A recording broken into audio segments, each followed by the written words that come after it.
व्यवसायी कृषि गरौँ उन्नत जातको बिउ छरौँ व्यवसायी कृषि गरौँ उन्नत जातको बिउ छरौँ आम्दानीको लहर चल्दछ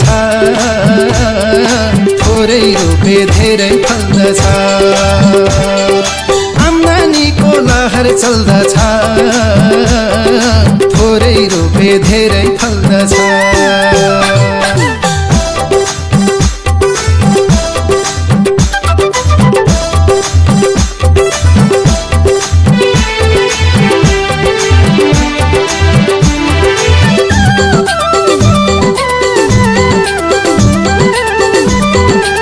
मौरी पालौँ च्याउ लगाउँ फुलभेडा र काउली लगाउँ बेमौसमी खेती गरी चेतनाको लहर जगाउँ सानो पुँजी लगानीले धेरै नाफा कमाउन् उच्च मूल्य कृषि गरी आफ्नो देशमा